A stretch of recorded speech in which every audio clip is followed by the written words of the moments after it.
My ex showed up at my wedding with our child. Now my husband is devastated and wants a divorce. I never told him I had a daughter, and now my life is falling apart. I still remember the moment everything shattered. Standing in my white dress, happiness radiating through me as I greeted guests with my new husband beside me. Then the crowd parted, and there he was, Jake, my ex from years ago, holding the hand of a little girl with my eyes and his smile. My daughter, our daughter, the secret I'd kept buried for so long, suddenly exposed in the most catastrophic way possible. But I'm getting ahead of myself. Let me take you back to where it all began. 6 years ago, I was a different person. Young, reckless, living for the moment. The night I met Jake changed everything. It was one of those electric connections you read about but never quite believe in until it happens to you. One glance across a crowded party and something inside me recognized him. Within an hour, we were inseparable, talking as if we'd known each other our entire lives. "You're nothing like anyone I've ever met," he whispered that first night, tucking a strand of hair behind my ear. The intensity in his eyes made my heart race. I should have known then that something that burned so bright would leave ashes in its wake. For a year, we were everything to each other, the kind of all-consuming love that makes you forget there's a world outside of the two of you. But beneath the passion lurked incompatibility we both ignored until we couldn't anymore. Jake's job offer across the country was the breaking point, the moment reality intruded on our perfect bubble. "We could make it work," I suggested half-heartedly during our last night together, both of us knowing it wasn't true. "Long distance would kill us slowly," Jake replied, his voice steady despite the tears in his eyes. "Better to end it now while we still have something good to remember." The breakup was clean on the surface, messy underneath, like a wound that looks healed but festers beneath the skin. I threw myself into finishing my degree, determined to move forward. Then, 3 weeks later, 2 pink lines on a pregnancy test sent my carefully constructed plans crashing down. I sat on my bathroom floor for hours that day, phone in hand, Jake's number on the screen. My thumb hovered over the call button as scenarios played through my mind. Jake returning out of obligation, resentment growing between us, a child raised in an atmosphere of regret. Or worse, Jake telling me he wanted nothing to do with us. "It's better this way," I told myself as I deleted his number. Clean break, fresh start. The lie tasted bitter even then. My parents' disappointment when I told them was palpable. My father couldn't look at me for days. My mother cried silently as she folded laundry. But when Emma was born, everything changed. The first time my father held her, his hands trembling slightly against her tiny body, I watched his heart melt. "She has your eyes," he whispered, a tear sliding down his weathered cheek. Emma became the center of our universe, this tiny, perfect being who somehow had my nose and Jake's dimpled smile.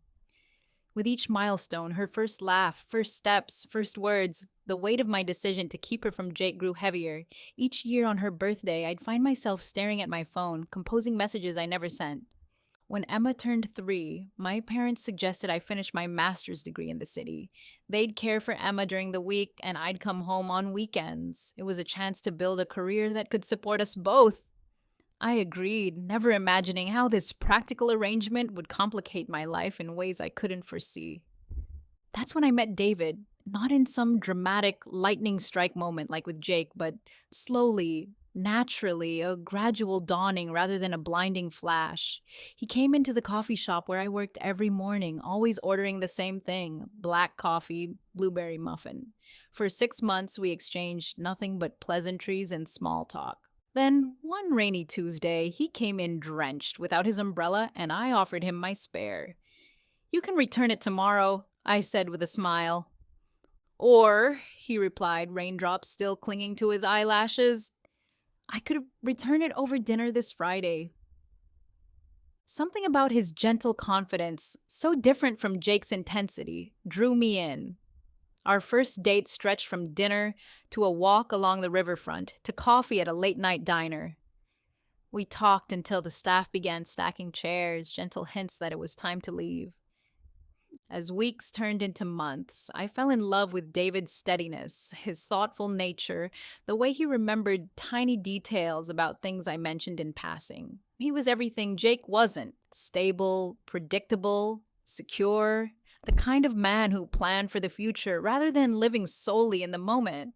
But a shadow hung over our relationship from the beginning. My secret. Each time David spoke about wanting children someday, guilt twisted inside me. Every time he marveled at how independent I was, never needing to check in or cancel plans unexpectedly, shame burned through me. Because the truth was, my life was divided in two: weekdays with David in the city, weekends with Emma at my parents' house. I told myself I would introduce them soon, once things were more established. But how do you casually mention the child you've been hiding? By the way, remember all those weekends I said I was visiting family? I actually have a daughter. Surprise! The right moment never came, and with each passing day, the deception grew until it felt too massive to confess. I had constructed an elaborate house of cards, and one wrong move would send it all crashing down. When David proposed after 2 years together, I said yes through tears that he mistook for pure joy. That night, as he slept beside me, I lay awake, staring at the ceiling, the weight of my secret threatening to suffocate me. Tomorrow, I whispered to myself. I'll tell him tomorrow. But tomorrow turned into next week, then next month. The wedding plans gained momentum, sweeping us along. I bought a small photo album, filled it with pictures of Emma, and carried it in my purse for weeks, waiting for courage that never came. 2 weeks before the wedding, I finally resolved to tell him. We were having dinner at his apartment. I had the photo album in my bag, had rehearsed my words carefully, but before I could speak, David reached across the table, taking my hands in his. I got the promotion, he said, eyes bright with excitement. We can afford that house we looked at last month, the one with the big backyard and the maple tree. His voice softened. Perfect for children someday.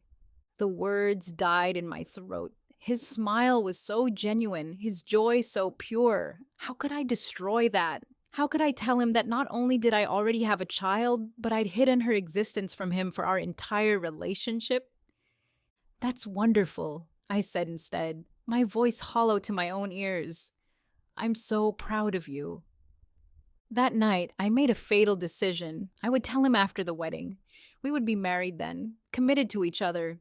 He would be upset, of course, but surely he would understand. We would work through it together. I never imagined that the truth would find its way out in the most devastating way possible, or that my carefully constructed world would collapse around me in the space of a heartbeat.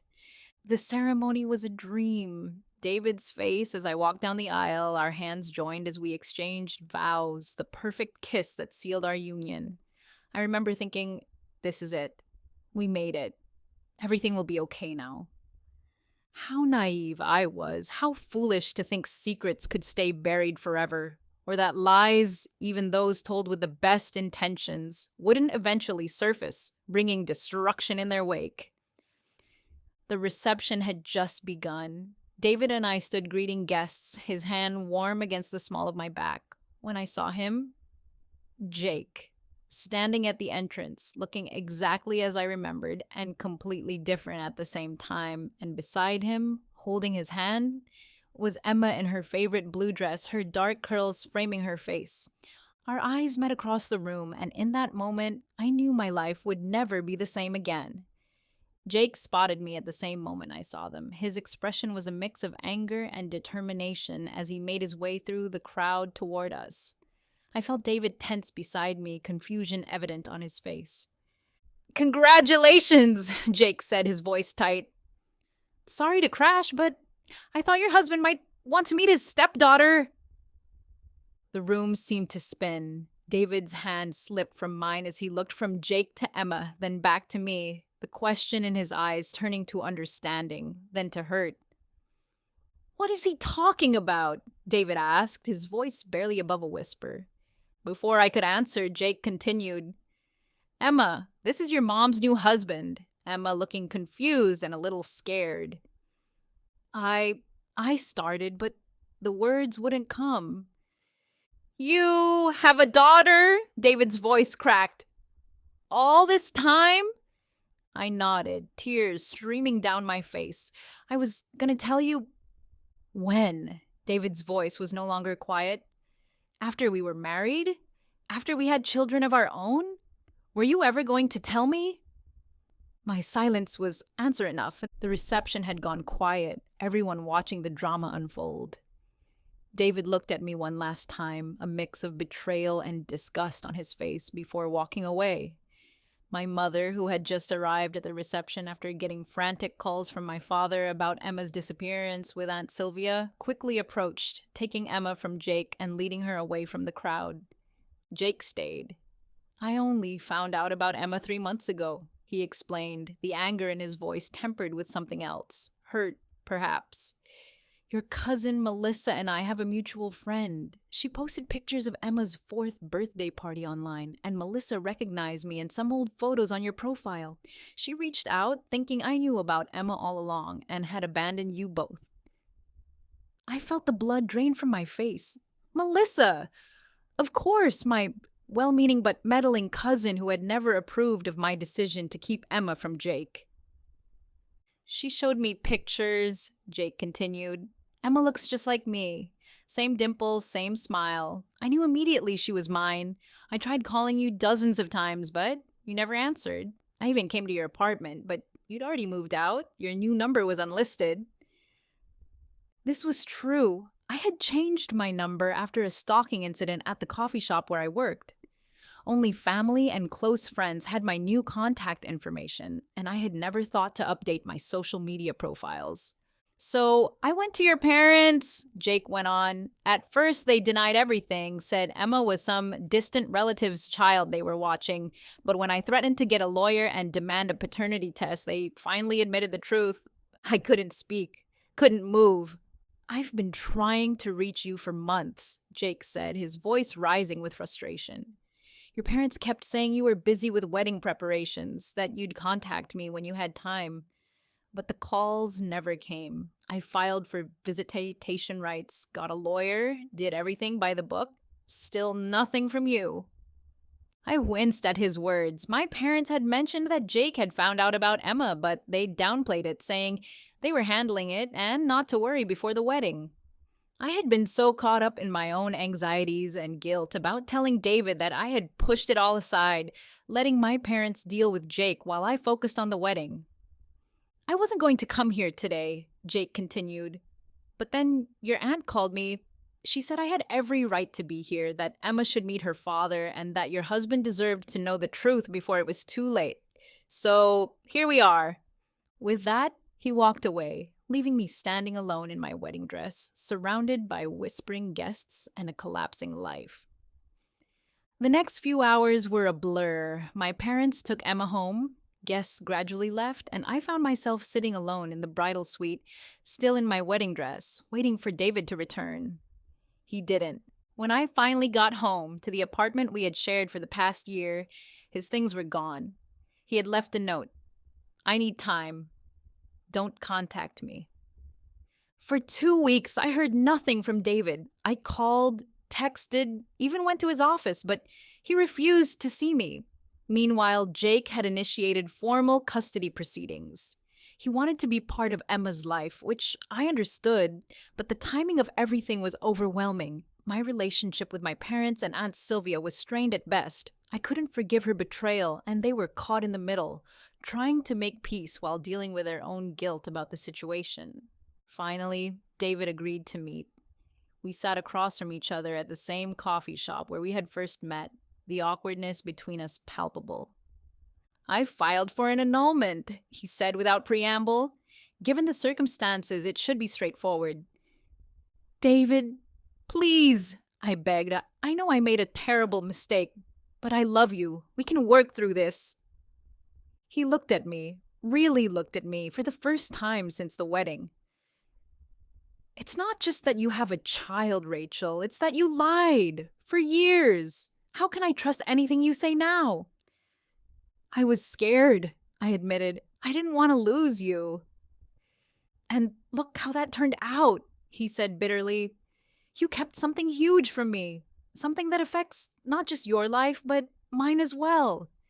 Did you think about what it would be like for me to suddenly become a stepfather to a child I never knew existed?